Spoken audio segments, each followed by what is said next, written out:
Esse podcast é apresentado por b9.com.br.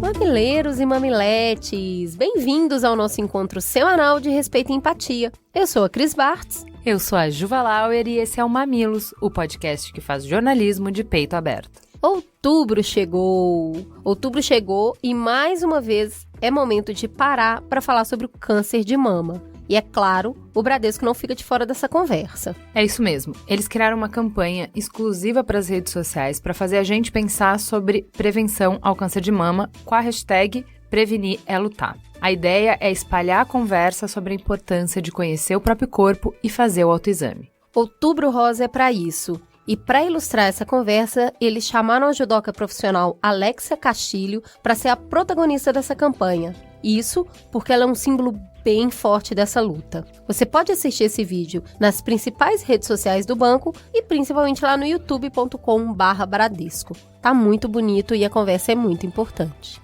Lembrando que o autoexame não elimina a necessidade da mamografia. Quanto antes detectar, maiores as chances de cura. Teta, senta que lá vem polêmica. E aí, você já viu Bacurau?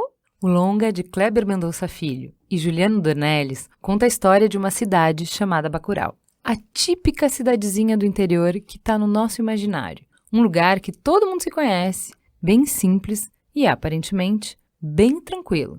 Até a hora que essa tranquilidade acaba.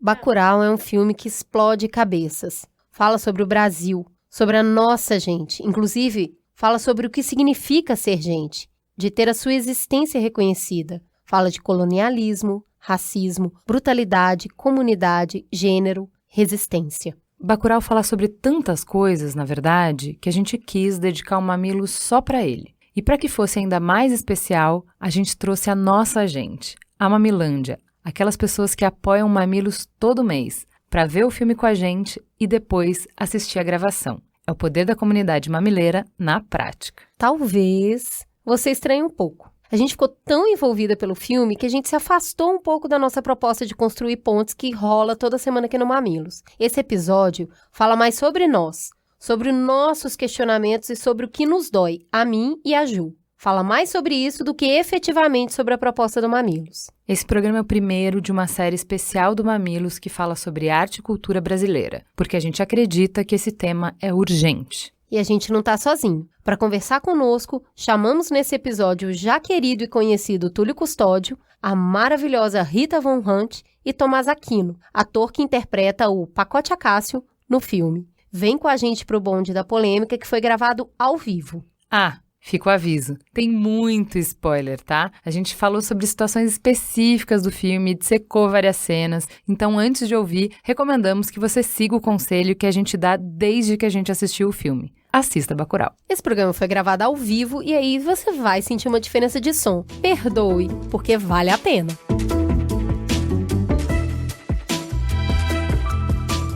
E eu espero que vocês recebam com muito amor e muito carinho Juliana Valauer, Cris Bartz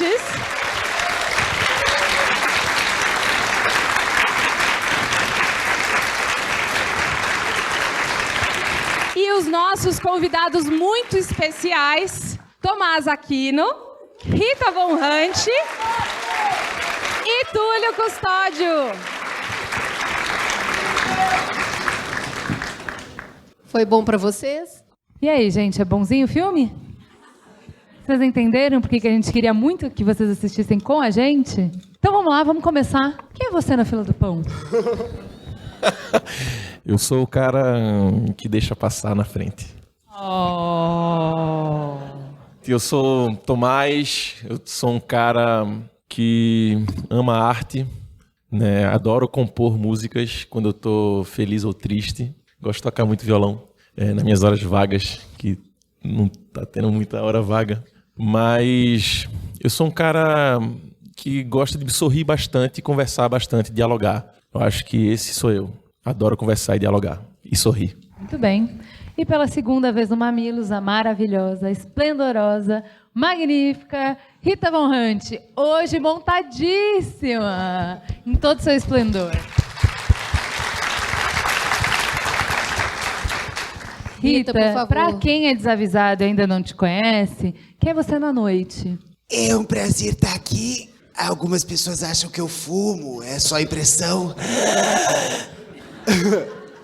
Muito boa tarde, bom dia, boa noite, eu já me perdi no fuso horário.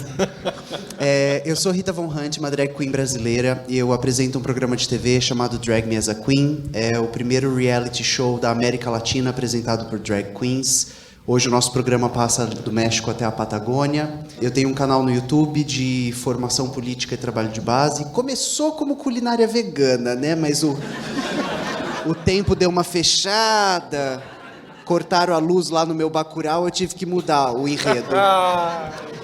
E hoje é um canal de formação política e trabalho de base, e eu tenho um curso com o qual eu viajo o país. Minha melhor amiga, minha produtora está aqui, Marigê, que é o curso revolucionário da Rita Von Hunt, que é um curso no qual a gente discute assuntos como uma breve história do capitalismo, o amor como construção social, uma abordagem epistemológica do trabalho.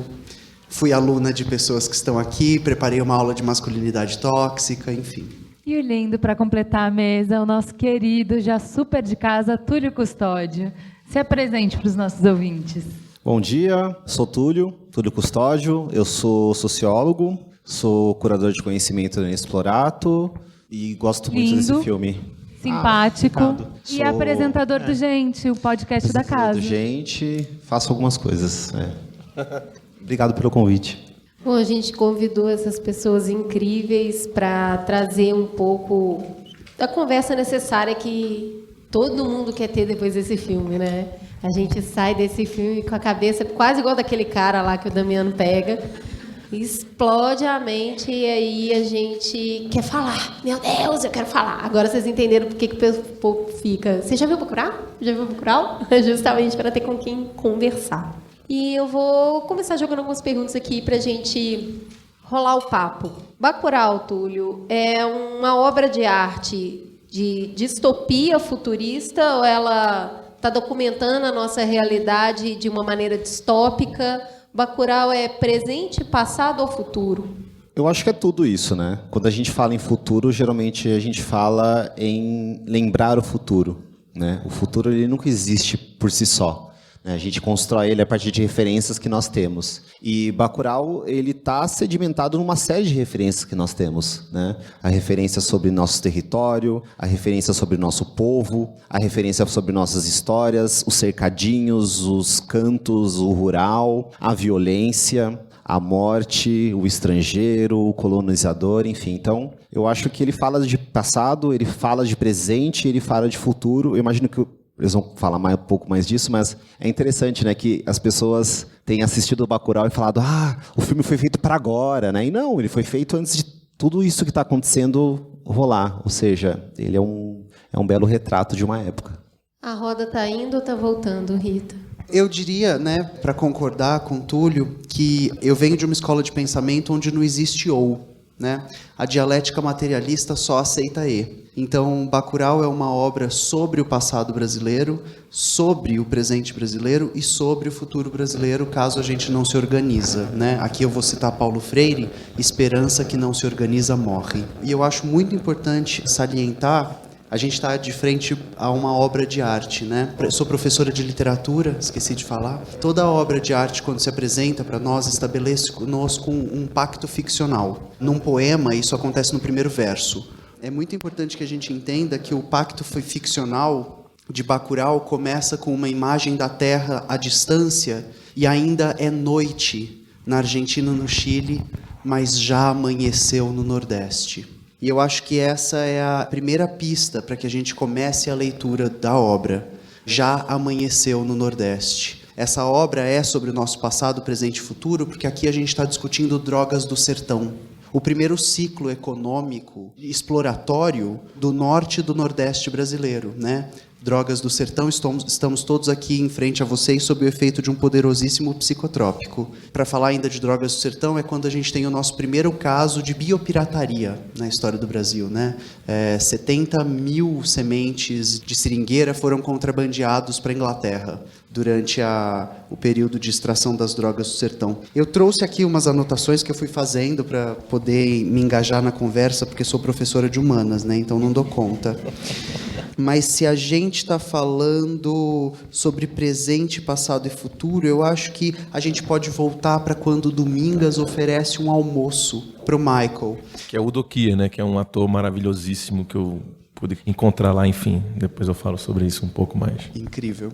E eu acho que quando o Domingas prepara um almoço, né, com guisado, com suco de caju, com a música da sua terra, ela está remontando o que há de melhor nessa diplomacia brasileira, nesse povo que durante a nossa sociologia nos anos 30 era acreditado por ser pacífico, amistoso e diplomático. Só que esse filme, por ser uma obra de cultura pós-estruturalista, pós-moderna, ela vai falar, somos sim um povo receptivo, caloroso, diplomático, pacífico, mas também somos Bacurau, ou se vocês quiserem uma outra referência, também somos Carcará, pega, mata e come. Nossa cultura já havia produzido Bacurau, esse pássaro valente do sertão que não leva desaforo para casa e que resolve ali, né? Mas eu acho que então a roda está voltando, mas se organizar direitinho dá para a roda ir, e dá para ir para bem longe. Tomás, você é do sertão, né? Você veio do lugar onde o filme nasce e conhece a origem desse povo. Aquele museu é do passado, do presente ou do futuro? Aquele museu, ele é vivo, né? Assim, porque o museu, ele tá para contar a história, tá para contar a história das pessoas que ali viveram, que ali vivem, que ali estão. Né, assim, eu acho que é muito importante você entrar no museu, né? Talvez o filme teria outro caminho se aqueles forasteiros entrassem no museu. Mas o que eu queria falar também é que Bacurau, antes de começar a falar sobre o Nordeste, assim, um pouco, é que Bacurau, ele é utópica, na verdade, assim, para mim, porque tem uma cena muito marcante e forte, que eu acho que ela não é uma comunidade perfeita, quando os homens do Tony Júnior estão levando Sandra à força. E é uma mulher que está sendo levada à força, né? E ainda há o grito, né, da colega dela de trabalho e fala, Sandra está sendo levada à força, e ninguém da comunidade se prontifica para ajudar, apenas Domingas, e ainda assim ela tenta, mas deixa ir, né? Assim, e eu acho que isso retrata uma sociedade que a gente está vivendo hoje em dia, né? Assim, com a questão do machismo. Eu acho que a gente tem que olhar bastante para isso. E voltando para o Nordeste, assim, eu acho que é um povo forte de cultura, né? Infelizmente ainda é visto como um povo que morre de sede e fome, e eu acho que é muito mais além do que isso, sabe assim, eu acho que colocar um museu ali e tem tantas referências como o cangaço e, enfim, essas outras questões, eu acho que mostra um lado nordestino, porque culturalmente a gente tem uma outra gama de artistas, né? Temos Chico Science, temos Ariano Suassuna, temos Geraldo Vandré, temos várias pessoas interessantes e bacanas. Lia de Itamaracá, que fortíssima nesse filme. Enfim, eu acho que o museu, eu não sei se tem um tempo para ele, eu só digo que ele é vivo, o museu é vivo. Bacurau fala de gênero, porque em Bacurau as lideranças também são de mulheres. Tem Pacote, tem Lunga, tem Plínio, mas também tem Darlene vigiando a entrada da cidade, tem Teresa trazendo a vacina, Carmelita liderando o povo. Pelas mãos de Domingas, as pessoas nascem e são mãos de mulheres que carregam caixão. Em Bacurau, as mulheres são sujeitas de seus desejos. Essa comunidade representa o Brasil? Tenho cá comigo a impressão de que Bacurau é uma sociedade na qual a discussão de gênero já foi superada, em especial pela primeira cena. Então, vai parecer que eu sou uma formalista russa, gente, mas não sou. Quando o caminhão-pipa está chegando com Teresa e Erivaldo, Erivaldo fala, estão procurando Lunga, estão oferecendo um dinheirão pela cabeça dela. E a partir daí, ela e ele se interpelam no discurso a grosso modo. Então, é uma sociedade na qual essa questão do gênero parece estar superada. Em especial porque existem garotas e garotos de programa e parece estar tudo bem. Garotas e garotos de programa dão em cima de pacote. Inclusive, estou sentado aqui do lado, não é à toa. Maravilhosa. Então eu fico com essa sensação de que a questão... Gente, é engraçado, né? 2020 era para ter carro voando, mas não. A gente está discutindo se pode ou não pode trabalho infantil no Brasil. E aí a gente volta com o menino veste azul, menina veste rosa, e existe um monstro chamado ideologia de gênero e deixa a Amazônia queimar. Então é muito bizarro, para usar uma palavra assim, bem basilar, que a gente esteja apreensivo com esse debate que já deveria ter sido superado há muito tempo. E que nessa sociedade onde existe comunhão e comunidade, parece que já foi. Eu gosto bastante de perceber a importância dessas personagens dentro do filme, né? Os olhos da comunidade, quem está lá na ponta, vendo todo mundo que chega é uma trans. Então, assim, ela é muito de confiança. E quem tem a voz da cidade, né? A notícia, quem leva as boas novas é uma travesti. Exato. Quem leva a cura, quem leva a proteção da doença é uma mulher. Quando, sobre efeitos de fortes psicotrópicos, ela olha para o caixão da avó e sai água do caixão, sai a vida. Então, ela enxerga aquela mulher como fonte de vida. E tem várias referências ao longo do filme, o tempo todo, sobre a importância da união acima de qualquer outra questão. Então, assim, pode ser que a gente não concorde com isso, mas, olha, tem coisa mais importante para ser dita. Tem algo interessante nessa questão de gênero do filme, que mesmo que tenha algumas representações, né, próprio Pacote, ou até do Lunga, né, que é essa figura que transborda, né, não binária, transborda gêneros, mas é muito interessante você ver também, por exemplo, a figura do professor, que não é um professor formal, ele é uma pessoa que está ali num lugar de cuidado. Né? A relação que ele tem com os aluninhos da turma não é uma relação de autoridade, né? Mas uma relação de cuidado, de afeto. Então é interessante como isso também atravessa, né, a questão de gênero em relação ao filme. O que eu acho bacana de Lunga, da história de Lunga, né, assim, que ele representa no filme, para muitos, aquele cangaceiro, né? Só que ele é olha como ele é, ela é aquele cangaceiro, né? Isso é que é bacana, porque ela se monta quando não é uma pessoa, tá lá, e quando vai fazer uma ação, uma atitude que vai para uma guerrilha, ela se monta. E isso eu acho incrível nesse personagem, sabe assim, porque traz toda uma desconstrução do que a gente tem da visão do cangaceiro, né? E na verdade os cangaceiros, eles se vestiam para sair para a batalha, né? Eles colocavam anéis, eles próprios costuravam as suas vestimentas, né? Assim, os homens faziam isso também, mas é muito bom ver esse lado da Lunga, assim, né? Para mim isso é incrível, assim, essa quebra. Lunga se veste de mulher para a batalha. Ele coloca todos os códigos femininos para ir para a guerra, que é totalmente o que a gente vê da masculinidade. Não, o cabelo longo, a roupa, a senhora falando, que roupa é essa? É a minha roupa de guerra, e a minha roupa de guerra é uma roupa feminina. Mas o que eu acho bacana é o respeito que as pessoas têm por ela, sabe assim, independente de quem ela seja, de como ela se veste, de como ela está ali, sabe assim, é o respeito por aquele ser, por quem está ali para dar vida àquelas pessoas também, assim, sabe? A transexual maravilhosa que está ali e ela é encarregada como vigia da cidade, sabe assim? Está tudo bem, sabe assim? A Domingas, que tem uma mulher e a mulher dela transa com quem ela quiser e elas vivem em casal e está tudo bem, sabe? Isso para mim no filme é que é bacana, sabe assim? Dessas discussões todas. Parece haver também um eco muito forte do Grande Sertão Veredas, né? Porque Lunga está ali com Diadorim, que a gente termina a obra falando, será ou serou? Né? O que foi isso? E há até a questão do Riobaldo, né? Então eu acho que se a gente pode invocar esse eco, a gente tem Riobaldo em Pacote e Diadorim em Lunga. Ah, então peraí. Tem uma cena que Lunga vem tirar uma satisfação com o Pacote. E aí, você decidiu sua vida? Eu li aquela cena muito como você vai ser Pacote ou você vai ser, né, o membro da comunidade? É o Acácio ou é o Pacote? E a Ju já olhou e falou, você não acha que rolou uma tensão sexual ali? Rolou ou não rolou? Eu pensando no Job e a Juliana já, imagina, rolou uma mega tensão sexual ali.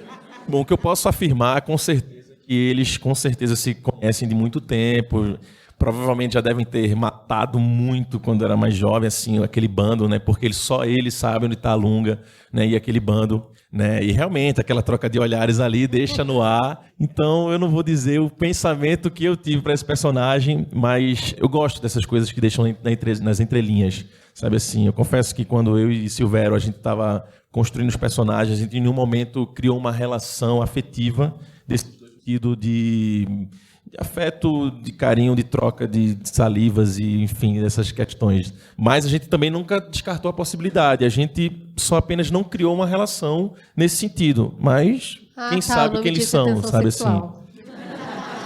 Na minha cabeça aconteceu e é isso que importa. Tanto é interessante isso, só uma cena que eu acho muito boa, que a Domingas pega a foto dela com a Carmelita e dá para perceber que elas tiveram um romance. E é por isso que ela tá tão abalada com a morte da Carmelita.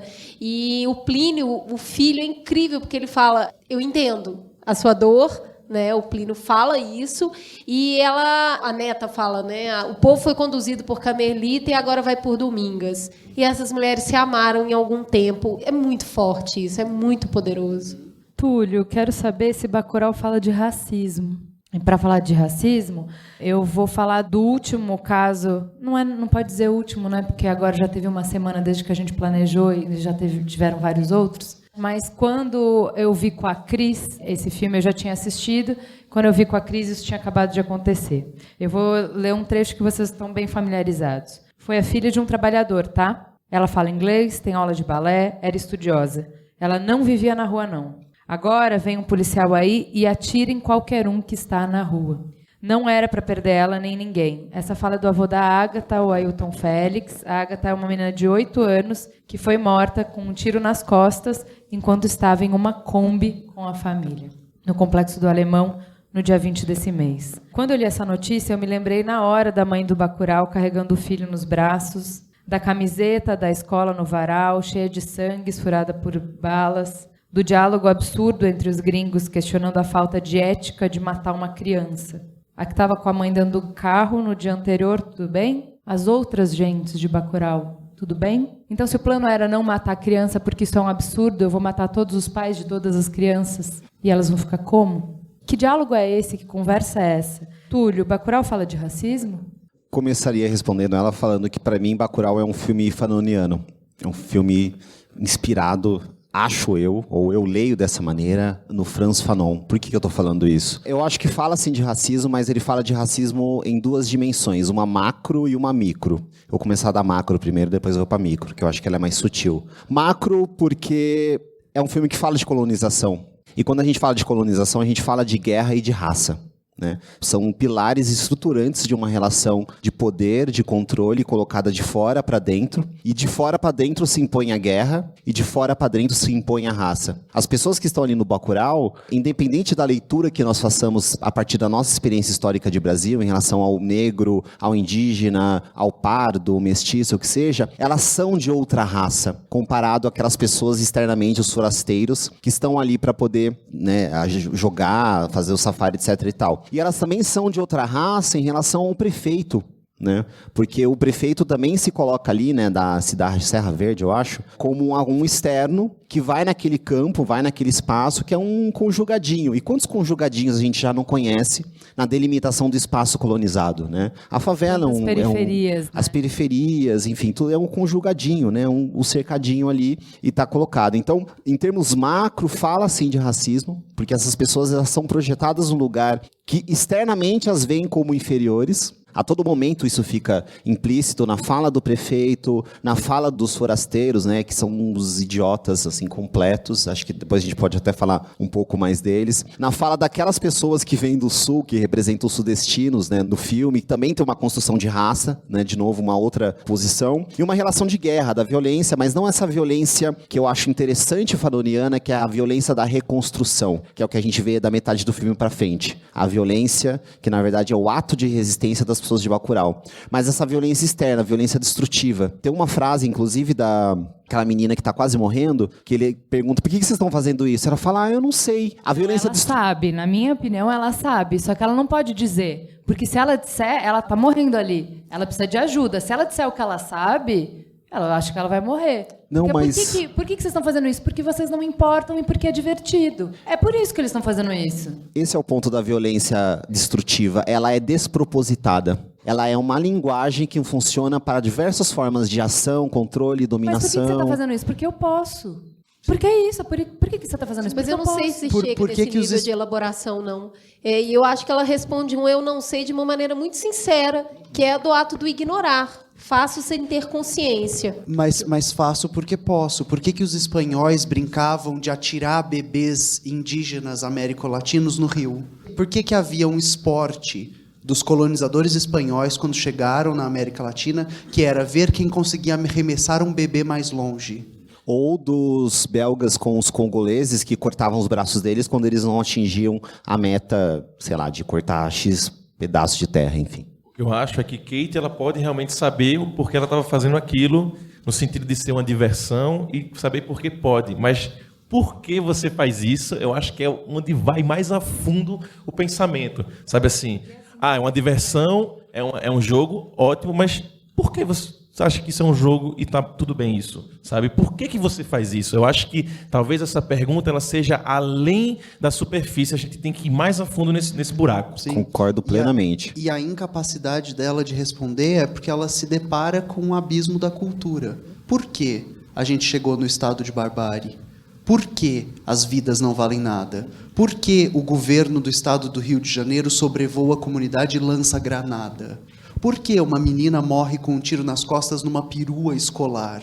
Nenhuma dessas perguntas tem resposta. Por que o governo do estado de São Paulo põe uma propaganda que eu vi no cinema, ou seja, eu não podia sair, que é absolutamente fetichista da violência, do estado policialesco? Por que ele faz isso? Porque tá tudo bem. É um comercial propagando os feitos da polícia militar em apreensão, prisão e uma série de outras coisas. Mas só para voltar nesse ponto, tem outras duas cenas que acho que enquadram muito bem nessa leitura do que é possível para mim quanto autoentendimento de humanidade e o que não é possível para outro, esse despropósito, que é justamente com o ator lá, acho que é Michael, né, o mais velho.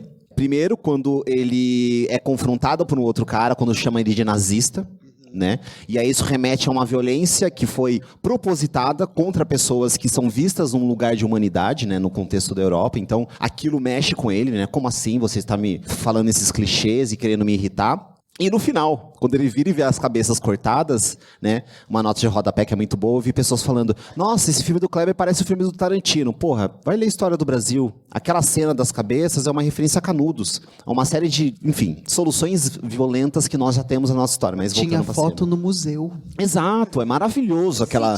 Eles vão construindo. Museu, da cabeça. Mas você vê o colonialismo cultural, né? É Tarantino. Tarantino, cacete. Enfim, mas voltando pra cena, e ele vira e fala, tanta violência, né? Com quais cabeças que estavam cortadas, enfim. Então, só para finalizar minha resposta, numa dinâmica macro, fala de racismo, perspectiva guerra, raça. Numa dinâmica microscópica, que eu acho que é mais sensível e bela, é a lógica do luto. Quando a gente fala de racismo, e como a gente está falando da Ágata e de uma série de violências e mortes, anulações que o genocídio do povo negro gera na nossa sociedade, a gente fala muito, ou deveríamos falar mais, sobre a consequência dessa anulação, que é o luto. E é esse luto que muitas vezes ele é invisibilizado ou só é transformado num produto midiático de geração de algum tipo de sensacionalismo, mas logo isso é tirado de cena. O filme ele tem poucas cenas de luto, mas elas são muito simbólicas. E aí eu acho lindo isso, porque ela é microscópica, mas é uma dor que ela pode ser ampliada num estado de guerra ao qual nós vivemos hoje. Quantas famílias, quantas mulheres, quantos homens, quantas pessoas estão de luto pelos seus entes queridos? A gente vê isso no filme em poucas cenas, mas é muito significativo. Então essa possibilidade de ampliação do entendimento da dor, da perda da vida, né, a vida desse outro que muitas vezes não é reconhecida, etc e tal, eu acho que sim, fala sobre racismo. Em relação, também falando sobre racismo, é na hora que estão todos os americanos junto com as pessoas do Sul, que elas estão nesse embate ali, falando dos objetivos dos jogos e tal, e para os sulistas, eles são brancos, né? E isso eu acho que é uma reflexão para a gente muito importante, de dizer assim, o que é branco, o que é negro, é toda essa questão, né? Somos seres humanos, entendeu? Assim, e ali eles estão se achando superiores. Viemos de uma região mais rica do país, iguais a vocês, assim, somos iguais a vocês. E eles já batem como os superiores, dizendo assim, iguais? Bom, vocês são brancos, eles são brancos. Eu acho que essa é uma discussão importante da gente pensar, sabe, assim, enquanto seres humanos, assim. Eu acho que essa é uma questão que bate, assim, de saber das questões da vida. Para quem está da linha do Equador para cima, nós somos latinos, nós somos ticanos, né? Se eles quiserem nos violentar com a palavra. E aí existe esse aborto cultural da cultura brasileira de olhar para a França e de falar, moi? Mas você jura que eu sou latina? A gente se recusa. E assim, por favor, viajem à América Latina. Se proporcionem a experiência de um mochilão aqui com os nossos irmãos. E vocês vão rapidamente perceber que a gente, inclusive, está isolado linguisticamente. É o único país que não fala espanhol.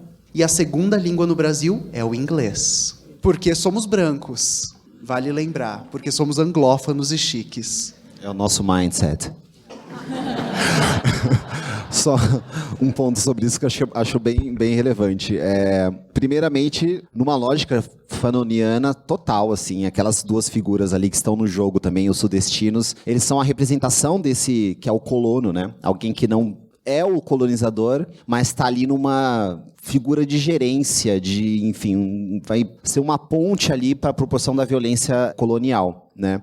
Ele se vê como um colonizador, ele se vê como esse, no caso, o branco, o europeu, o americano, que seja, mas ele não é registrado nesse mesmo lugar e isso gera naquele embate, naquele momento. Acho que são dois embates ali. O primeiro do reconhecimento e o segundo de reconhecimento também da vida. Eles são anulados assim, num toque de caixa, né, do sinal. Né? Então, acho que são dois momentos ali que mostra que eles não são o que eles acham que são, e justamente por não serem quem eles acham que são, eles também são tão anuláveis quanto aquelas vidas que eles mesmos tiraram. E a segunda coisa, que conversa super com isso, mas está na nossa tradição do pensamento brasileiro, é o excelentíssimo sociólogo Guerreiro Ramos, que lá em 1957 escreveu um texto que eu acho que é uma das melhores decodificações para pensar o racismo no Brasil, que é a patologia social do branco brasileiro. O Guerreiro, para responder a questão de existe, naquela época eles estavam perguntando, existe racismo no Brasil? Como se dá o racismo no Brasil? O Guerreiro Ramos falou assim, isso é um problema do branco. Mas como assim? Do que o brasileiro que se acha que é branco. Né? E ele vai buscar entender como essa ideia de branquitude que nasce no Brasil, nessa separação de lugares, espaços, etc., gera esse tipo de quase que uma esquizofrenia mesmo, uma neurose para a demarcação da questão racial. Túlio, eles falam assim, a gente não mata amigo no Brasil. Isso é maravilhoso, entendeu? Porque, porra, é só o que a gente faz. É só o que a gente faz. Mas é esse não olhar. E aí eu queria te perguntar como é que... Porque é muito claro entender que o oprimido não vai querer se identificar com o oprimido. Ele vai querer se identificar com o opressor, com quem está com a arma na mão. É óbvio. Eu quero ser do seu time e não do teu time. Óbvio. Como é que a gente consegue, enquanto país, enquanto nação, enquanto comunidade, sair dessa armadilha que a gente caiu por tantos anos? Como é que a gente consegue se enxergar como brasileiro para a única força possível vem daí? Como que a gente faz isso? Então, o Paulo Freire, para a gente entender, ele é o intelectual brasileiro mais citado em trabalhos acadêmicos no mundo. A frase do Paulo Freire é: quando a educação não é libertadora, o sonho do oprimido é ser o opressor. Então, a gente precisa de uma educação que emancipe para que quem está na posição de colono, quem está na posição de dominado, não sonhe em ascender à posição de colonizador e dominador, mas sonhe em emancipar o que há de humano em todos nós, em atingir uma sociedade na qual não haja exploração, não haja colônia, não haja trabalho semi-escravo, não haja criancinha na China produzindo o seu iPhone. Porque é sempre muito importante colocar os dois pés na realidade e pensar que todo mundo aqui que comprou uma blusinha barata de R$2, de achou uma promoção legal na loja de fast fashion de uma blusa por 10, pagou trabalho escravo. Financiou alguém que perdeu a vida, perdeu a infância, perdeu um dedo. né? E os financiadores somos nós, os consumidores. Eu acabei de estar na Pinacoteca esse final de semana e eu conheci uma artista portuguesa chamada Grada Quilomba. Maravilhosa. Era a primeira exposição dela no Brasil, se chama Desobediências Poéticas. E ela faz uma análise sistemática de 2 mitos fundadores da cultura ocidental. Édipo Rei e Narciso e Eco. E ela chega a conclusões muito delicadas e muito pertinentes sobre a nossa cultura, mas de uma forma muito, muito básica, para voltar também à ideia, né, da educação libertadora. Ela reflete sobre a nossa cultura ser um quadrado branco que só reflete a brancura e que tenta apagar os traços do que não é branco e tenta silenciar os traços do que não é branco. E aí vale, de novo, ressaltar, nada aqui é branco. Eu acho que a gente precisa visitar mais o Museu do Bacurau. Tem uma pesquisa recente, inclusive, que saiu logo, acho que no começo desse ano, que era sobre o quão as pessoas estavam a par da realidade. Não lembro se era exatamente esse termo, mas quando elas sabiam, né, elas estavam a par, cientes do que estava acontecendo. E o Brasil é o 5º país do mundo que está mais sem noção do que está acontecendo na realidade. É um dado, exemplo besta, né, mas é que enquanto eles faziam algumas perguntas, por exemplo, qual era o nível de desemprego, né, na época das eleições do ano passado? As pessoas falaram 60% dos brasileiros são desempregados. Então, o Brasil é o 5º país, né, com mais, as pessoas estão mais fora da realidade. E eu acho que esse fora da realidade é exatamente isso, né? É exatamente essa alienação, esse autoestranhamento, essa autodissociação que faz com que a gente não consiga se conectar com essa história, não consiga se conectar com um fio de propósito, com um fio de sentido e que, de alguma forma, não só nos una, mas dê caminhos possíveis para nós, como povo, como coletividade, seguir uma trilha, enfim. Você acha, Tomás, que é por isso que a gente tem um presidente que fala pro Trump, eu te amo?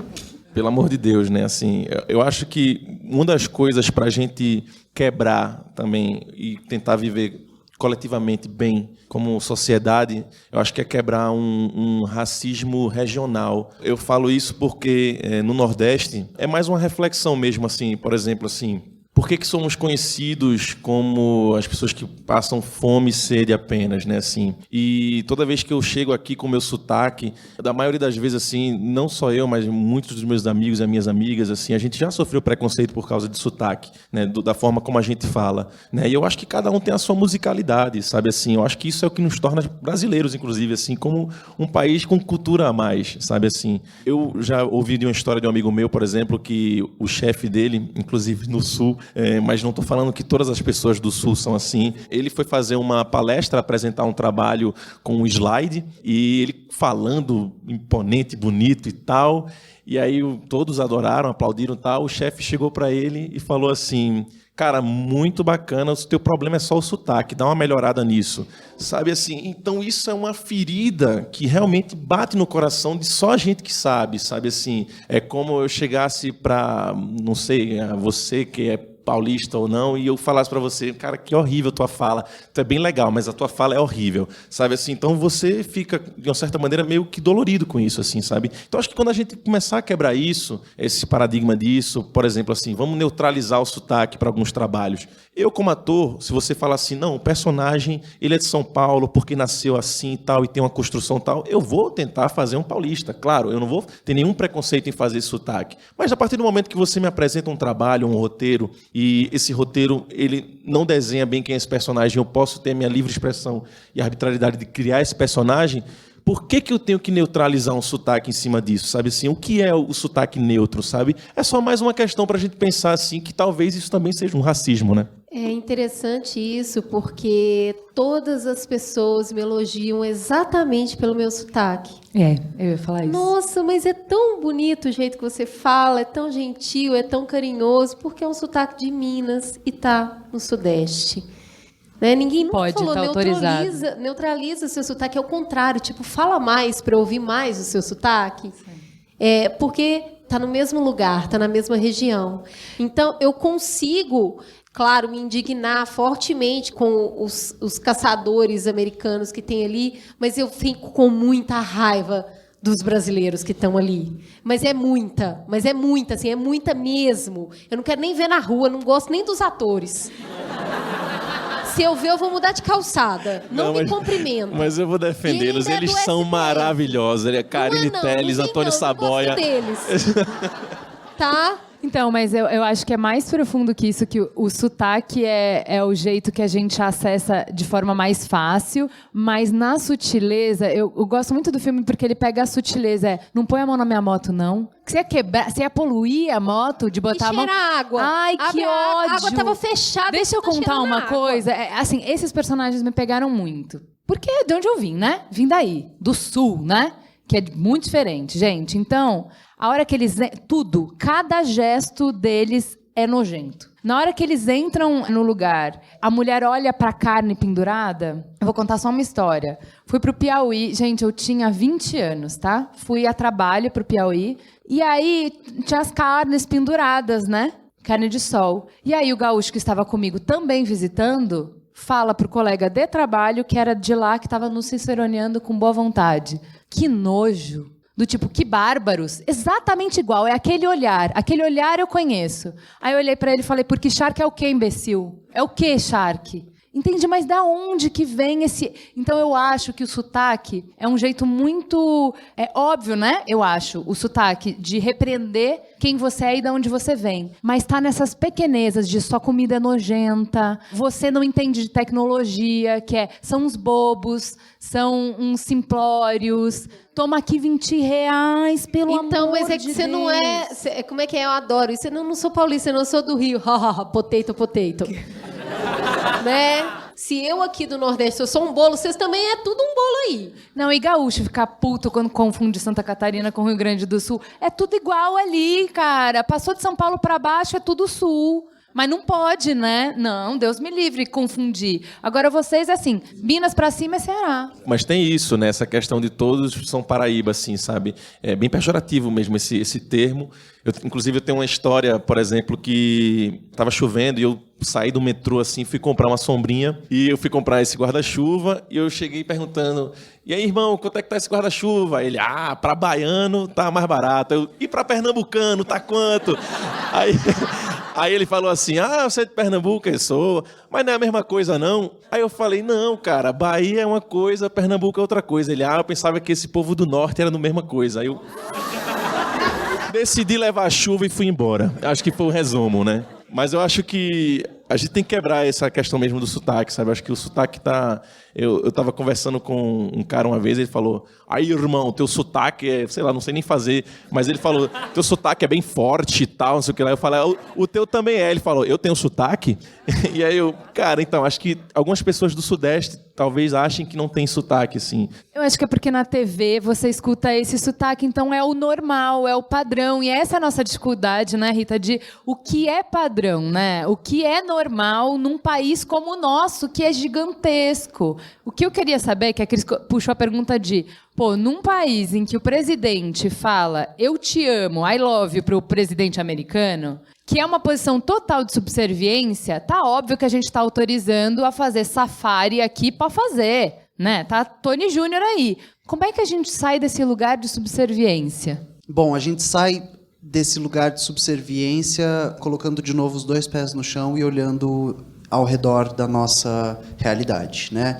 A gente sai desse lugar de subserviência quando você decidir que na sua playlist, né, vai ter mais música brasileira do que internacional, que você vai sponsor mais canais brasileiros do que internacionais, que no seu YouTube vai haver mais conteúdo brasileiro do que internacional. Quando você for à Sala São Paulo, não vai ser para ver um conductor German.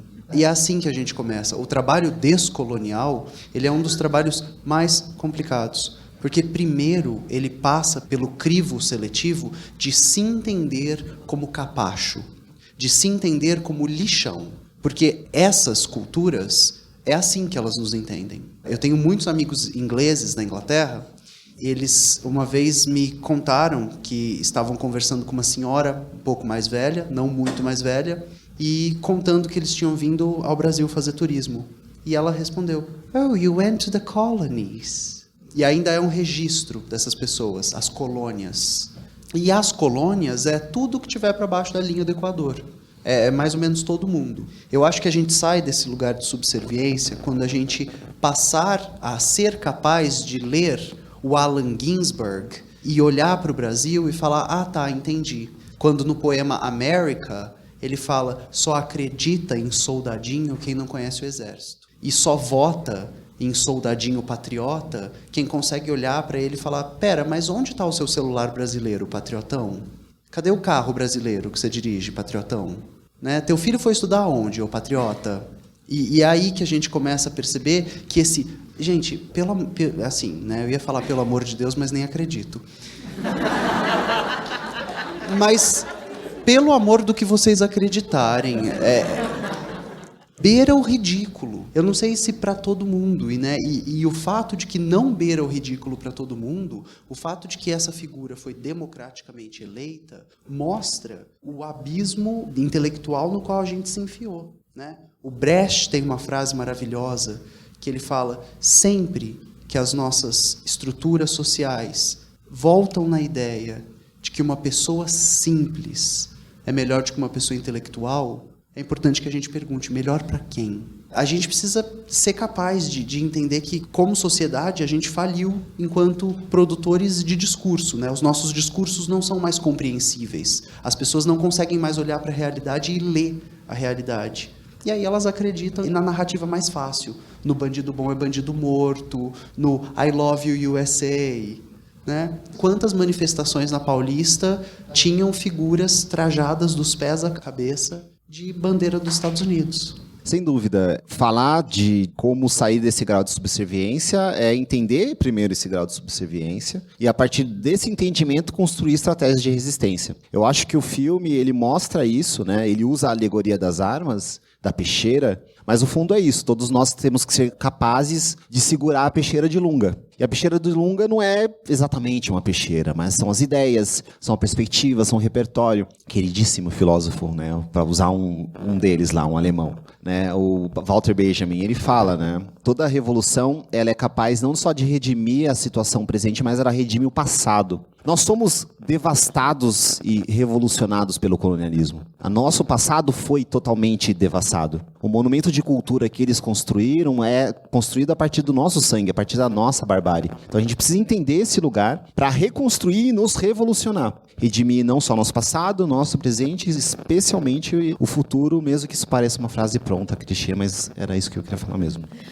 Então a gente começa a entrar no poder da comunidade aí. Uma das minhas cenas preferidas é a primeira vez que o Tony Jr. vai na cidade e a cidade está completamente vazia, não sai ninguém, não sai nem um mosquito, nem um cachorro vai, não vai ninguém, tá tudo deserto. Essa unidade que a cidade tem em, gente, estamos juntos, ninguém vai lá e ninguém ir, essa unidade é muito difícil de alcançar. A cidade ela sobrevive porque ela trabalha junta, porque ela divide os mantimentos que recebe, ela coordena a ação, porque chora junto, luta junto. O Cláudio e a Nelinha, eles tentam fugir, eles tentam achar uma solução individual, eles morrem. Eles estão muito mais vulneráveis do que eles imaginam. Como é que a gente constrói esse laço de sociedade com uma sociedade tão desigual e injusta que a gente vive? Eu acho tão bonito Bacurau. Bacurau a gente também. Eu acho tão bonito Bacurau. Eu acho que falta muito diálogo, sabe? Assim, eu acho que está faltando a gente se enxergar mais assim, enquanto ser humano numa sociedade, sabe? A gente cansa, né, de apanhar direto, sabe, de falsas promessas, né, falsas ideologias, né? As pessoas que usam terno e gravata e querem, só porque estão usando terno e gravata, estão lá bonitos e prontificados, assim, dando um discurso. E mentira atrás de mentira, isso cansa, né? Isso tem uma hora que a gente cansa disso, assim, sabe? Então, eu acho que está faltando, na verdade, é uma pesquisa mesmo da gente enquanto indivíduo, de começar a se enxergar como ser humano forte, sabe? Com uma força que a gente tem. E como eu tenho essa fala que eu acho incrível para mim, que a minha melhor arma é a fala, é a voz, sabe assim, o quanto que a gente pode falar e ser escutado, e ouvir, abrir os olhos, abrir a escuta, sabe, acho que está faltando isso, sabe, se aqui em São Paulo, quando eu moro há 3 anos, e quando eu vim para cá, eu chorei bastante, quando eu caminhava pela Paulista, não só pela Paulista, mas em outros lugares também, mas mais na Paulista, porque eu via mendigos e eu vejo muito moradores de rua, e isso me dói muito, sabe? Como que essas pessoas estão ali, sabe? Por que essas pessoas estão ali? O que é que está faltando para aquelas pessoas estarem com um sapato, uma calça, uma comida, eu não sei, sabe assim, para ser esse ser humano, sabe assim, né? Eu acho que eu fui concluindo, observando bastante e conversando com algum deles, que eles pensam que não existem mais, sabe assim. Então, Bacurau, eu acho que me retrata isso, de ser uma sociedade que conversa e dialoga bastante, sabe assim. Tem uma transexual que avisa e aí chega aquela mensagem para aquelas pessoas, então eles estão em comunidade nesse sentido de escuta, sabe assim, estão dando espaço um para o outro de ser o que quer ser, sabe? Isso para mim é o que é importante numa sociedade, sabe? Você ser o que você quiser ser e tá tudo bem. Tá tudo bem, gente, sabe? Assim, acho que tá faltando a gente ver que tá tudo bem você ser o que você quer ser e ponto final. Esse respeito às liberdades, para mim, fica muito claro na cena que eles colocam a mesa com o mantimento, com o remédio, e quem é da fala toma o microfone e diz, isso aqui não é bom não, mas tá aqui, quiser pegar, pegue, cuidado. Adoro o psicotrópico do mal ser um supositório, acho justo, e tá aqui, deixa a pessoa lesa. Mas, cuidado, quer tomar? Vem aqui pegar. Mas está posto, né? Tem informação e aí você toma a sua decisão. Eu acho que a palavra-chave nesse sentido não é liberdade, é autonomia. Acho que tem caminhos diferentes. Apesar da ideia da liberdade ser importante, né, e fundante numa perspectiva de modernidade, ela tem sido levada para um caminho da individualidade, né? A liberdade ela é exercida individualmente, né, sem prestar contas ao outro, prestar contas ao coletivo, e isso descamba para lugares que o filme mesmo mostra, né, alguns caminhos, desde os destinos, etc. e tal. A palavra autonomia, para mim, ela já soa com um lugar de responsabilidade. Porque a autonomia ela é uma decisão tomada ou uma perspectiva tomada que, claro, ela é aportada na liberdade, mas ela considera algo que está para trás e algo que está para frente. Consequências que sejam efeitos colaterais, a consequência no outro, a consequência para a coletividade. Isso acho que em Bacurau é muito maravilhoso. E dentro disso são as não soluções dadas, né? Se você olha as figuras que estão em Bacurau, não são as mesmas figuras de poder que a gente enxerga como caminho. Não tem um intelectual acadêmico salvando Bacurau, ou colocando, né, como eu estou fazendo aqui agora, uma explicação para entender Bacurau, etc. Lunga é um escritor ou escritora. Como eu já falei do professor, ele não é um professor autoridade, ele está num lugar, né, o intelectual, ele está num lugar de afeto, de cuidado, assim como um pacote, com uma liderança, mas não uma liderança do medo, tanto que é muito interessante a cena que eles estão assistindo os tecos do pacote, porque é uma subversão dessa lógica da violência como um espetáculo, e mais um lugar de conexão, de admiração, e ele aparece lá, e aí vai pra cena, enfim. Eu acho que esses outros lugares possíveis de representação e, aí, novamente, de autonomia, de relação, pode ser um caminho para a gente construir ou reconstruir essa comunidade, a resistência, enfim. Eu só reforço a sua fala, trazendo a Domingas novamente, que é a médica que olha no olho, né? A médica que trata ressaca. É só vomitar. Bebe muita água, vomita e dorme. É a médica que deixa o cara dar um cochilo ali. Então, tem uma humanidade nisso. No professor, ele é muito humano. A médica é muito humana. Então, tem conexão entre as pessoas. As pessoas se olham quando elas estão falando, mas elas usam a tecnologia. Eu acho que esse é um dos pontos fundamentais da obra, né? É ela mostrar que, nesse lugar onde faltam coisas, sobra material humano. E talvez nessa lógica do capitalismo tardio e da reificação de tudo, da transformação de tudo em coisa, de tudo ter um preço, de tudo poder ser comprado, inclusive tempo de vida, né? Quem tem mais dinheiro vive mais, quem tem menos vive menos, acessa menos saúde. Ali o que eles estão falando é exatamente isso. Se houvesse uma balança, ela funciona da seguinte forma: quanto mais solidão você tem, mais coisas você precisa. E quanto menos solidão você tem, menos coisas você precisa. Porque essa nossa eterna delegação das nossas fragilidades, das nossas ausências em consumo, é uma criação. E é uma criação de um mercado que precisa que você consuma. E aí, se a gente aprender que existe um outro caminho de satisfação que não é realizado através do consumo, a gente abre espaço para comunhão, a gente abre espaço para comunidade. Queria voltar para uma coisa que o Túlio estava falando sobre o não intelectual ali, que eu acho que, para mim, é como eu mais vi essa questão do racismo ser tratado em Bacurau. O Lucas Ed, o poderoso porco, ele é policial civil e ele dá aula de direitos humanos na Polícia Civil. E ele fez um texto lindo sobre Bacurau, falando sobre como assistir o filme conectou ele profundamente com coisas que ele viveu em tantos anos de polícia.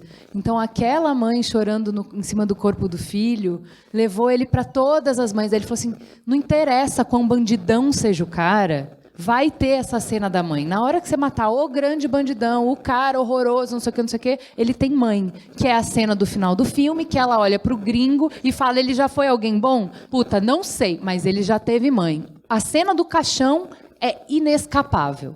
Inescapável. E aí, eu já falei disso no Mamilos algumas vezes, eu descobri muito tardiamente o poder da ficção científica para nos tirar dos preconceitos que a gente tem, das ideias formatadas que a gente tem, das respostas que a gente tem e nos permitir chegar em outros lugares. Então, gente, é Bacurau, é Nordeste, tem nada a ver, é outro lugar. Aí você se conecta com aquelas pessoas que estão sofrendo. Aí eu viro para você e falo, então não é uma favela, tá?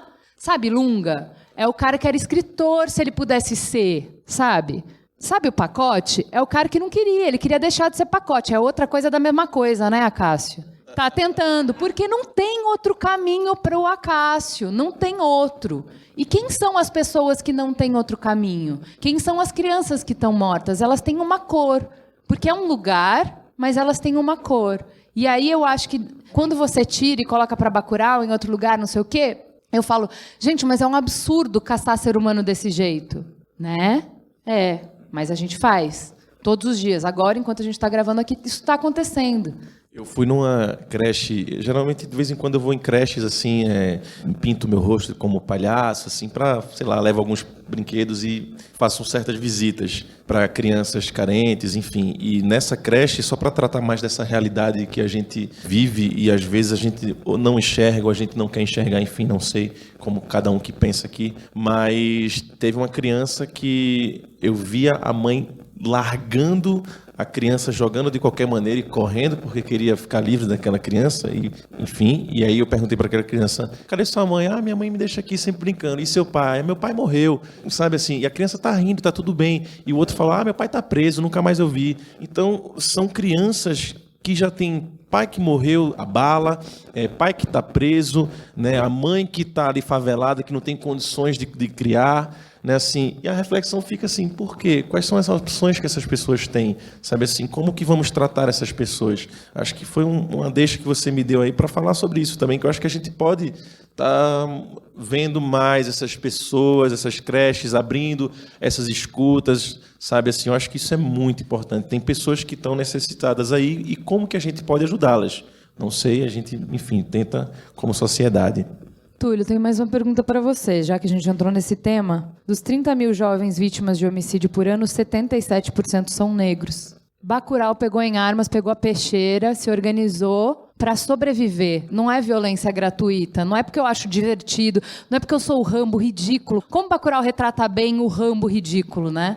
Não é que eu tenho fetiche por violência, não é que eu fico excitada, literalmente, em Bacurau, pela violência. Não é porque eu, nossa, que vontade de atirar alguma coisa, que está muito bem desenhado em Bacurau. É porque eu preciso sobreviver, entendeu? 70% dos mortos são negros. Como é que a juventude negra sobrevive no Brasil? Como é que resiste?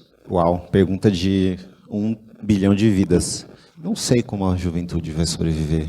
Na verdade, a roda da realidade, a roda do genocídio, ela é estruturante. Eu acho que reconhecer essa roda do genocídio é um caminho, criar alternativas para poder assegurar vidas é uma tentativa, e isso está em projetos sociais, isso está na educação, isso está em se organizar e construir alternativas de representação política, ou mesmo de organização política, mas para mim, estava até falando antes, né, de que o Lunga talvez ele queria ser escritor e ele tá sendo o que ele pode ser. O pacote também, etc e tal. Pra mim, vem muito a lógica da segunda chance. Na verdade, das chances, né? Quem são os sujeitos que não têm outra chance? E a partir do momento que ele não tem outra chance, ele vai ser o que ele pode ser, dado que ele não tem outra chance, né? É isso que mata. O jogo se torna um jogo de morte a partir do momento que você não tem outra chance de ser, para além daquilo que se pode ser, para não ter, né, ou para ir para esse jogo até o final. Então, eu não tenho uma resposta.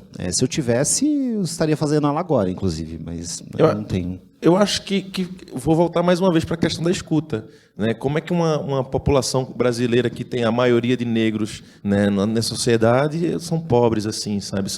Tem falta de estudo, não vivem tão bem assim. É mais uma escuta. Por quê? Por quê?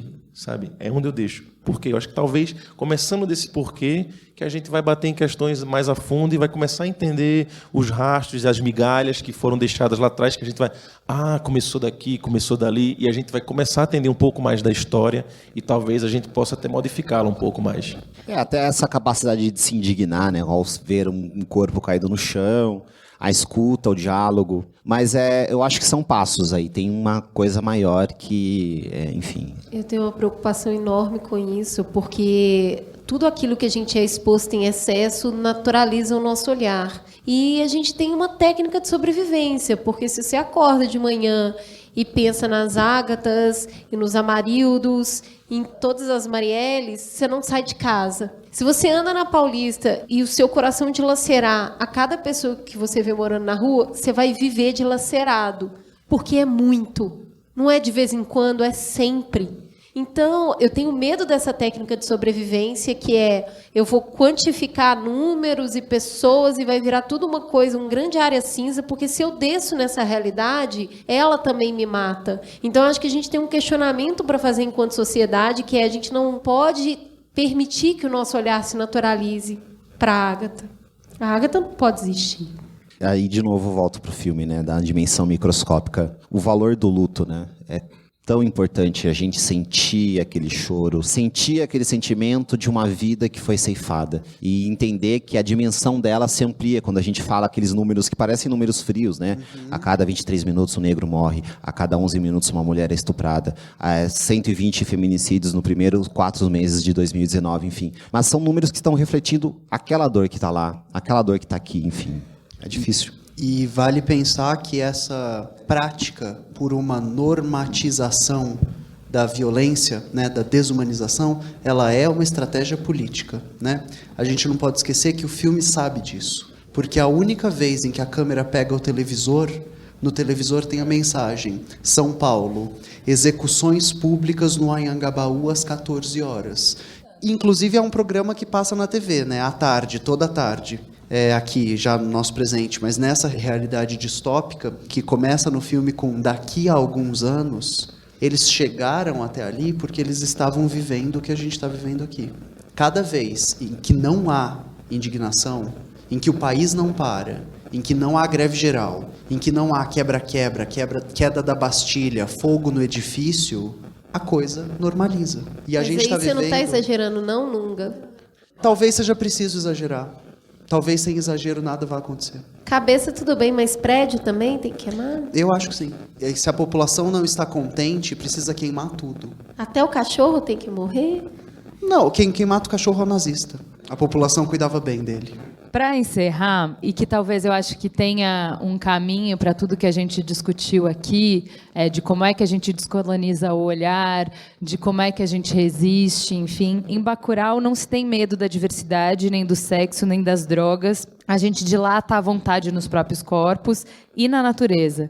Como que isso faz parte da força que permite que eles enfrentem e vençam o opressor? Psicotrópicos naturais. Pode contar, o que é aquilo lá? Eu sou muito suspeito para falar sobre psicotrópicos naturais, mas eu acho que, na verdade, são gotas de coragem, sabe? Assim, eu vejo como um momento de justamente a gente enxergar algo forte dentro da gente que a gente possa resistir, sabe? Eu acho que a mensagem é muito importante que esse filme passa é essa resistência, sabe? Assim, você é capaz, sabe? Você é muito capaz de fazer além do que você imagina, sabe? Assim, então, é nítido que se pode viver coletivamente, sabe assim? Claro, ainda é uma utopia. Isso é também uma mensagem importante. Então, como quebrar essa utopia de Bacurau, que a gente já acha incrível aqui nessa tela, quando a gente assiste? Caramba, Bacurau é fenomenal. Olha que comunidade, olha que pessoas maravilhosas, olha, etc, etc, tal. Mas ainda falta algumas consciências nessa sociedade. Então, como a gente pode aprimorá-la, sabe assim? Então, eu acho que tá faltando isso na gente, sabe assim, da gente começar a confiar mais na gente mesmo assim e abrir essa escuta que eu sempre estou falando, que eu acho que é muito importante da gente estar dialogando, sabe assim, e dá para vencer, dá para a gente entender quem é que está no poder e questionar. Não, eu não concordo com isso não, eu acho que não é por esse caminho. E como questionar, sabe, como fazer para ficar de vigia com aquele poder, sabe assim, eu acho que isso também é importante para a gente como ser humano. Você me representa muito atrapalhando o cabelo do prefeito. Para tirar justamente ele daquele lugar, sabe? Ele não estava merecendo aquela tapa. Eu gostei de dar aquela tapa, inclusive. Mas, assim, eu conversei com Tardelli Lima, que é um ator incrível, assim como Antônio e os Forasteiros. Não quero ver. Mas eu conversei com ele, assim, aquela cena, inclusive, foi um improviso, né? De tanta revolta que a gente vive, de tanta coisa que a gente passa. Eu olhei, ele tá uma almofadinha vindo assim, sabe? Com aquele cabelinho no gel, pintadinho. Eu disse, Kleber, eu preciso bater nesse cara. E aí Kleber falou, você quer bater nele? Aí eu falei, eu gostaria de bater. Aí Juliano sugeriu, não, então só bagunça aquele cabelo. Aí eu, mas só bagunçar o cabelo? E aí no meio da cena veio a tapa, e veio a fúria, veio todo aquele grito, porque eu acho que é isso mesmo que a gente sente, sabe? Enquanto ser humano, a gente quer bater nessas pessoas, mas também até que ponto isso é válido, né? Assim, eu fico me questionando em relação a isso, sabe? Será que é preciso mesmo bater? Será que esse é o único diálogo que existe? Será que a gente tem que realmente... Enfim, não vou entrar nessas questões. Mas eu acho que as pessoas têm que entender que o pé pisa no chão, sabe assim? A gente também tem que saber tirar essas pessoas do lugar. Eu acho que essa cena mostra muito isso. A gente só está sentado aqui hoje conversando porque a gente tem uma obra de arte para admirar. E Bacurau cabe todas as interpretações, porque Bacurau é sobre a gente. Então, cada um vai ver a sua reflexão na tela, vai jogar para o Bacurau a sua trajetória de vida.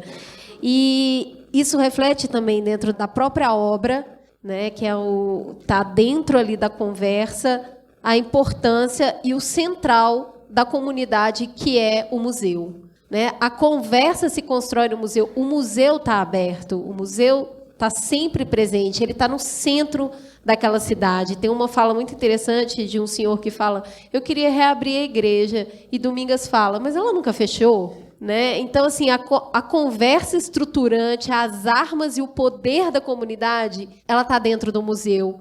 E se a gente está aqui hoje, dentro desse espaço que também conversa arte, conversando sobre uma arte, a gente está falando de abrir o olhar. Então, para a gente finalizar, eu queria perguntar para vocês que inspiração esse arco traz para a gente hoje, nessa metalinguagem, de estar dentro de um espaço de arte, discutindo a arte.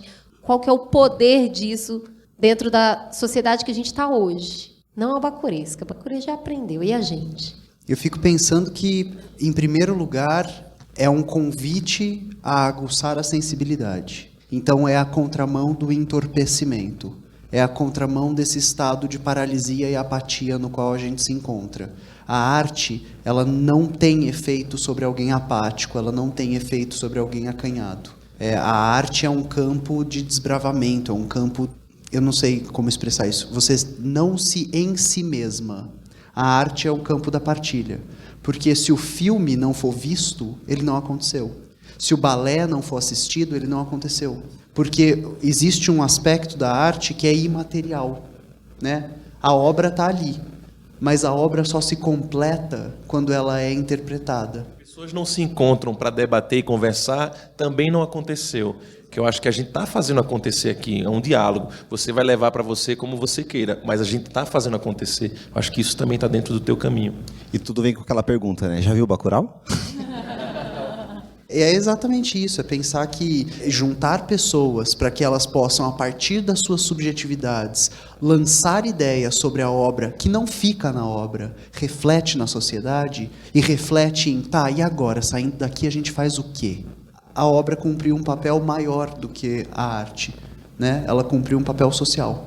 Pegando a esteira da Rita, ela ilumina pra gente algumas faltas muito presentes, e aí vou retomar novamente as duas. Uma é a resistência e a organização para a resistência. Esse sentimento de que, de alguma forma, mesmo que democraticamente as pessoas tomaram uma rasteira, e essa rasteira é interessante porque ela é muito mais ampla. Inclusive passa por vários espectros políticos, mas essa sensação de rasteira. Então, a resistência como uma resposta a isso, mas invariavelmente a autonomia.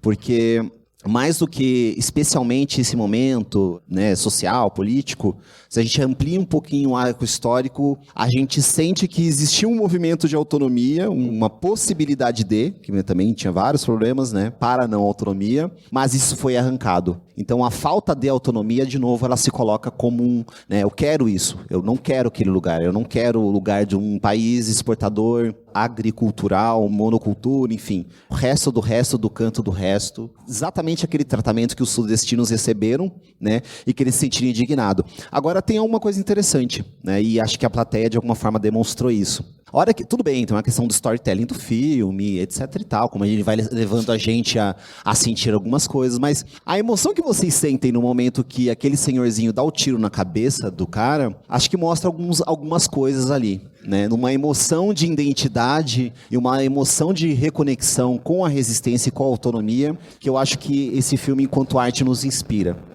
Eu acho que de tudo que a gente está falando, assim, de, primeiro, nos enxergar como um povo, para que a gente possa se doer pela dor do outro, para que a gente possa se mover conjuntamente, para que a gente veja valor no que a gente faz e no que a gente produz, e não um ufanismo, mas um valor muito conectado com a realidade, com quem a gente é e com quem a gente não é, né? Eu não sou branca, eu sou isso aqui. E eu não sou super tecnológica, mas eu sei o que isso é. Então, do que eu não tenho, do que eu tenho, esse valor de identidade, eu acho que passa muito por esse descolonizar do olhar que a arte nos permite. Eu acho que a gente não se dá conta do quanto a gente é colonizado. Então, eu tenho compartilhado no Mamilos que eu tenho assistido filmes de outros países, que são histórias universais, é a mesma história contada na Rússia, contada no Emirados Árabes, contada na China, contada na Coreia, contada na Nigéria, e como é que vivem essas pessoas.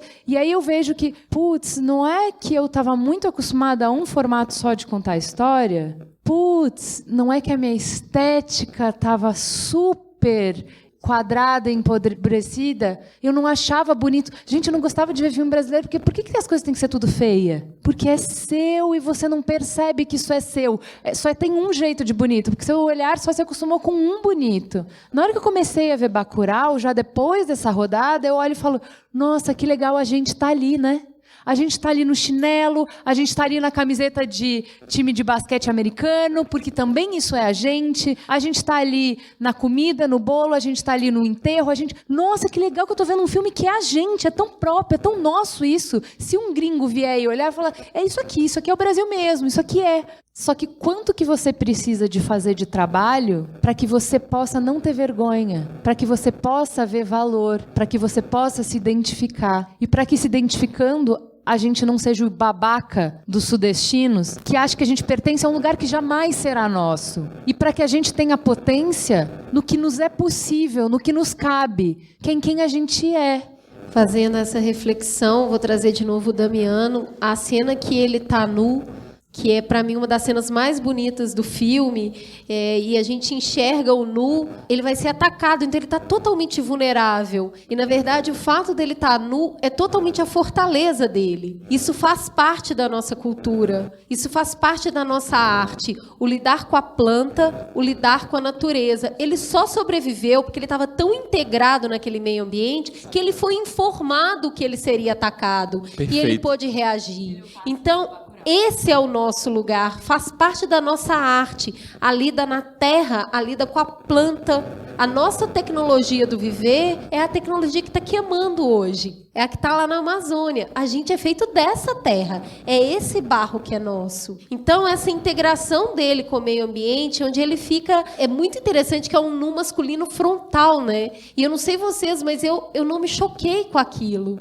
Aquilo fazia parte daquele lugar. Ele era parte daquele lugar e a esposa também. Então, quando subverte a lógica que o nu é a fortaleza e não a vulnerabilidade, a gente entende o poder da natureza. O poder de falar com a planta, da planta falar com a gente, do bicho. Né? O bacurau ele não foi extinto, aqui não. Ele é um pássaro que vem, ele sai à noite e ele é muito bravo. E tem uma questão muito massa também nessa cena, que é questões de preconceito que existem, assim, qual que é o nu bonito, né? Qual que é a beleza de um corpo, de um nu, porque eu vejo aqueles corpos e acho incríveis aqueles corpos, sabe? Então, que padrão, que estética é isso? Acho que também é um outro ponto. Qual a idade também para se ficar nu, que se permite a nudez, entendeu? Tô doido para ficar velha, para andar pelada. Exato. Um ônibus cheio de planta. Achei ótimo. Temos uma conversa, né? O Mamilos aqui trazendo um pouco de arte, conversa sobre resistência. Acho que a arte é um espaço de violência muito bem canalizado. Todo mundo aqui é violento, o bicho é violento. E a arte ela traz um espaço para conversa e projeção dessa violência que pode ser incrível. E eu acho que é isso que o Lunga faz, a Peixeira do Lunga é o que a gente está fazendo aqui hoje, é vomitar essa violência na arte para a gente olhar isso e entender como é que isso funciona e compartilhar. Temos um programa, Juliana Valauer? Temos um programa, fica a gostosa sensação de um Mamilos gravado ao vivo. Muito obrigada.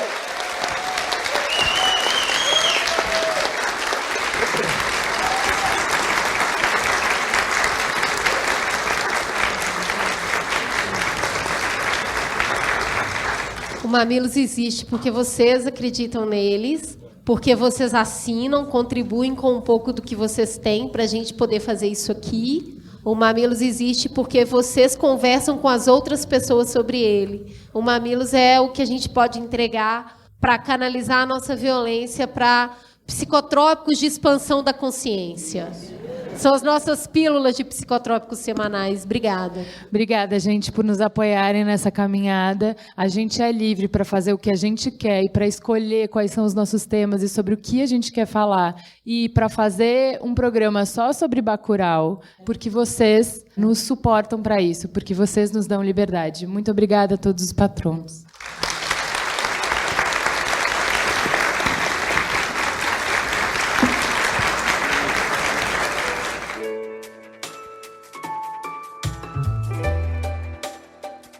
O Mamilos tem o compromisso de construir pontes através de conexões que transformam. E estamos muito felizes de anunciar o lançamento de uma parceria importantíssima para a gente. O Perifa Connection é uma plataforma de narrativas das periferias feitas por Raul Santiago, Jefferson Barbosa, Nina da Hora, Wesley Teixeira e Salvino Oliveira. Eles têm criado outras narrativas sobre as periferias para provocar debates relevantes na sociedade. Por isso, o Mamilos abriu um espaço semanal para eles. E é com muito orgulho que hoje a gente apresenta a primeira edição da coluna do Perifa Connection. Hoje quem vai falar é o Jefferson Barbosa, paraibano, que mora em Caxias, na Baixada Fluminense. Ele é jornalista, integra o coletivo Voz da Baixada e, claro, o Perifa Connection. Diga lá, Jeff. Aqui a visão já não é tão bela. Periferia é periferia. Esse é um verso que está no Sobrevivendo do Inferno, um disco dos Racionais MCs. Semana passada, eu tive no enterro da Ágata, que foi morta no Complexo do Alemão. E o sentimento de dor entre o Alemão e o cemitério de Inhaúma, na zona norte do Rio, são lembranças constrangedoras para a parcela da sociedade que fica indiferente a uma tragédia como essa. Um corpo, uma memória e uma dor. Para o Estado, é só um número mais nada. São várias histórias como a da Ágata. Famílias, mães, pais, avós e uma continuidade que terminou ali, que foi interrompida. Uma realidade que está presente em diferentes favelas e periferias do Brasil. Também essa semana eu fui no cinema assistir o filme pernambucano Bacurau. Na cidade do filme tem algumas invasões que acontecem que é bem parecido com as que ocorrem diariamente nas periferias do Brasil. Aqui no Rio de Janeiro mesmo, por exemplo, ele vem em forma de caveirão, vem do céu com bombas e tiros disparados de um helicóptero. Essas invasões e essas paralisias também acontecem, por exemplo, quando a gente não pode acessar a água porque não tem saneamento básico onde a gente vive. Ou senão quando as escolas que a gente tem são sucateadas. Isso quando elas podem funcionar. Isso quando tem professores. A gente vê uma galera que fica muito impactada pela violência do filme, pela resistência. E é compreensível, mas a real é que tudo isso acontece aqui na Baixada Fluminense. Acontece lá na Cabula, em Salvador. Acontece no Capão Redondo, em São Paulo. Na Ceilândia, que é uma favela do Distrito Federal. No Alto Veracruz, que fica em Minas. Na Maré, onde o Marcos Vinícius foi morto. Ele estava com a brusa da Prefeitura do Rio. Ele estava indo para a escola. Acontece em Acari, onde a Duda foi morta por um PM, dentro da escola dela. Essa resistência, que a gente acha tão bonito, né? O revide da cidade, ela está aqui de diferentes formas também. Ela está aqui através do funk, ela está aqui através dos terreiros, através da igreja. Os corpos que estão presentes nesses becos e ladeiras de terra batida. A gente do Perifa Connection está começando a ocupar esse espaço aqui, o Mamilos, porque a gente sabe que ele é muito importante, porque a gente sabe que tem muitas vozes das periferias do Brasil que precisam ser escutadas por pessoas como vocês, mamileiros e mamiletes, que são pessoas dispostas ao diálogo, à conversa, ao pensamento diferente, mas que talvez não tenham tanto contato com o que se vive por aqui. É evidente que tem gente como nós que vive em favelas e que ouve o Mamilos. A ideia é que a gente interage, a ideia é que a gente conversa, que construa por aqui pontes e rompa esses muros que não são apenas físicos, mas que são também de narrativa, são também de ideias de lugar. Periferia não é uma coisa só, periferia são muitas coisas. A gente não está se propondo a falar por todo mundo, mas a gente está se propondo a falar por uma boa parte que não é ouvida. Até a próxima. Fala que te escuto.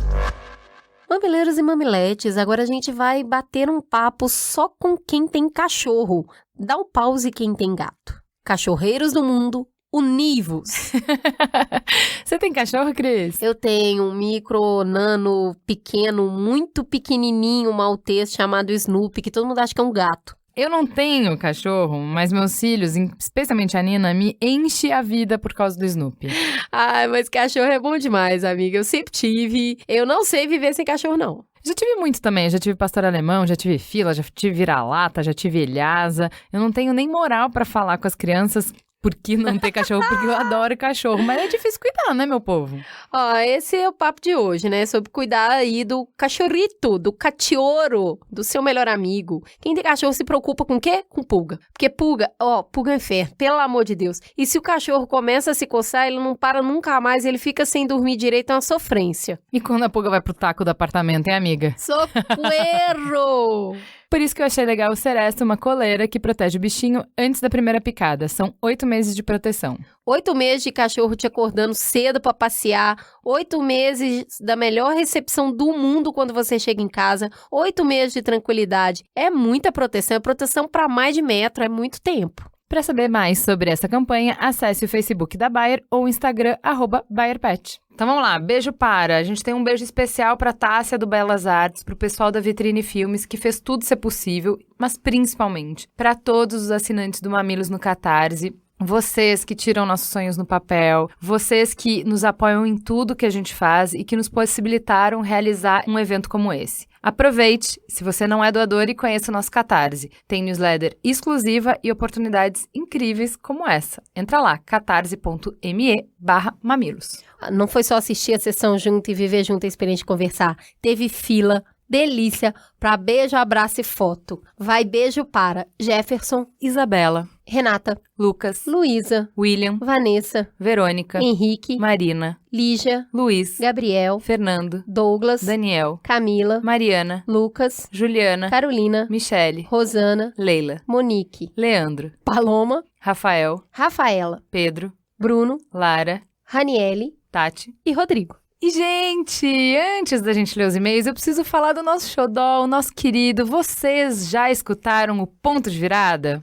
É o caçulinha da família B9 de podcasts. Tá com dúvidas existenciais sobre a sua carreira? Vem escutar um papo franco, sem receitas milagrosas, no Ponto de Virada. A nossa querida amada Bia Fiorotto, nossa produtora, é quem conduz esse papo, misturando o olhar de especialistas com histórias de pessoas como vocês, com dúvidas, medos e desafios. Vamos chamar ela para contar mais? Vem, Bia! Olá! A semana que eu não vier, eu vou sentir falta.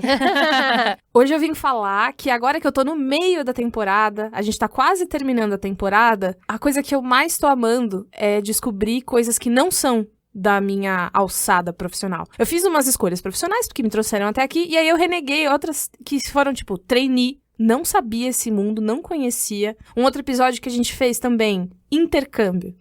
Nunca fiz intercâmbio. Nunca fiz um intercâmbio. Eu acho que assim, é legal a ideia, mas eu nunca cogitei. E aí depois eu fiquei com vontade de fazer.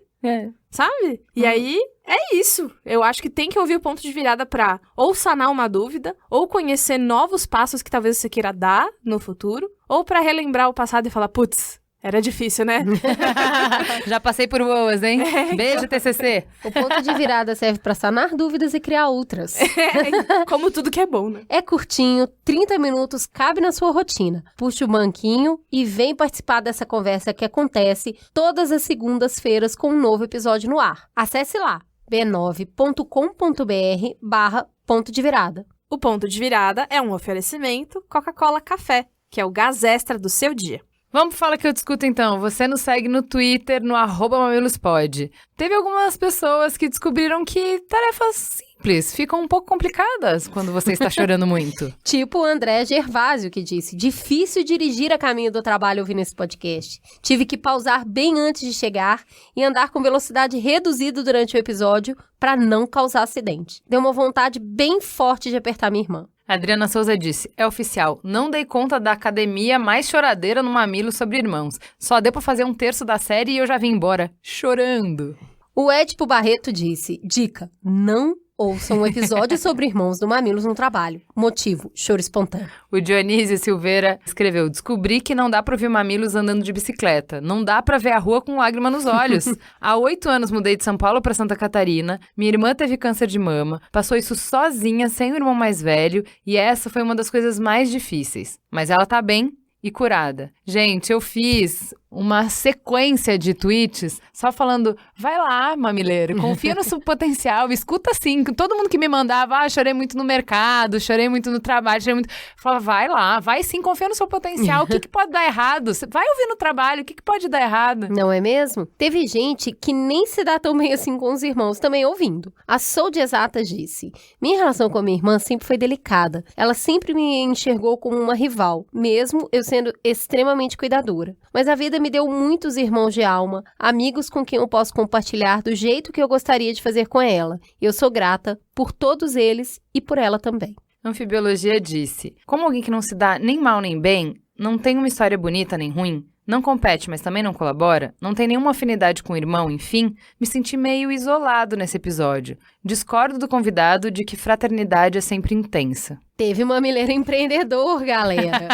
Maravilhoso, o Wellington Goldsman. Ele brilhou muito, ó. Todo dia a gente vê alguém falando que tá chorando com o Mamilos. Bora providenciar um bottom desses, aí ele colocou a imagem, para as pessoas não acharem que algum parente próximo morreu, dado o tamanho do chororô em cada episódio. Aí ele fez um bottom amarelo, bem amarelo, escrito, tá tudo bem. Só estou ouvindo Mamilos.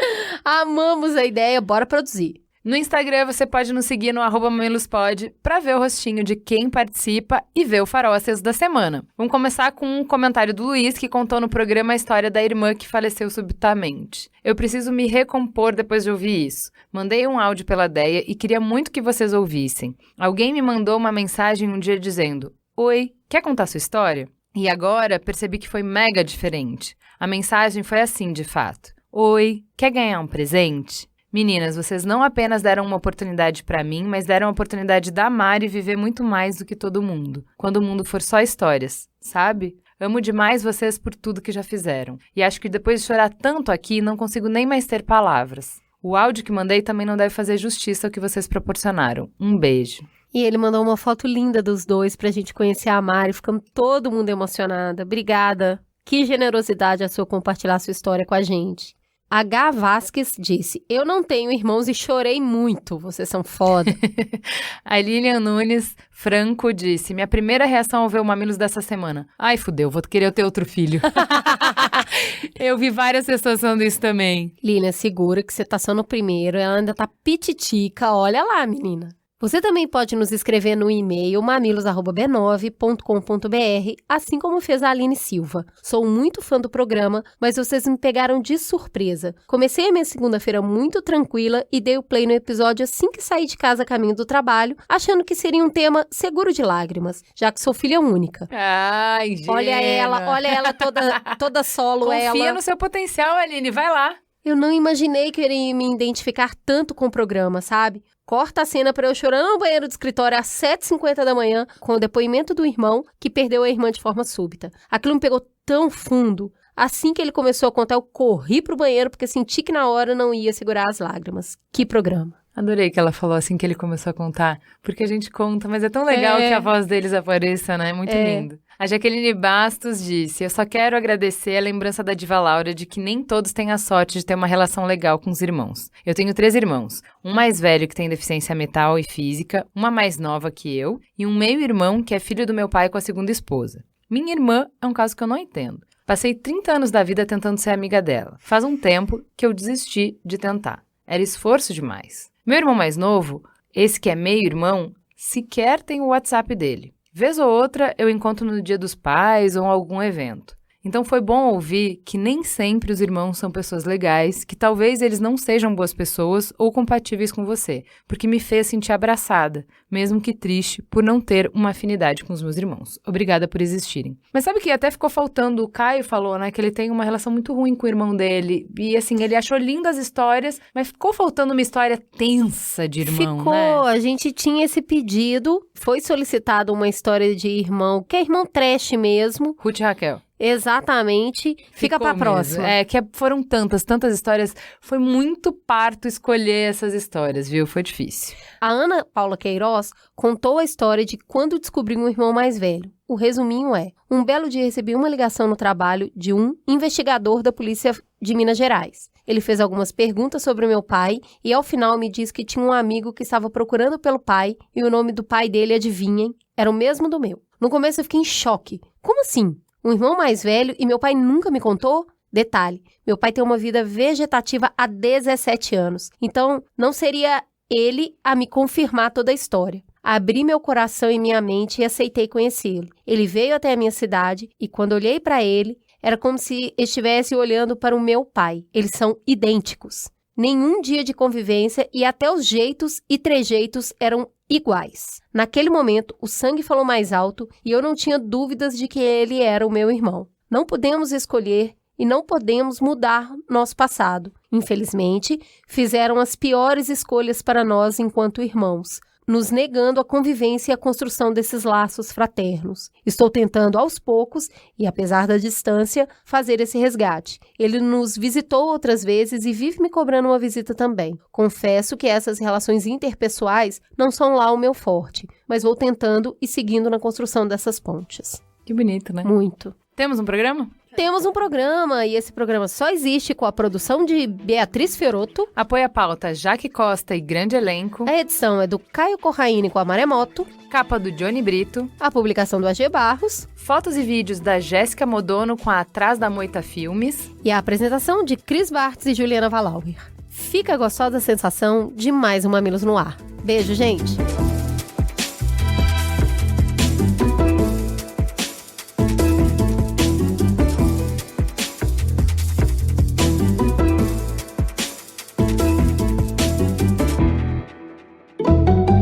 Mamilos, jornalismo de peito aberto. Este podcast foi editado pela Maremoto.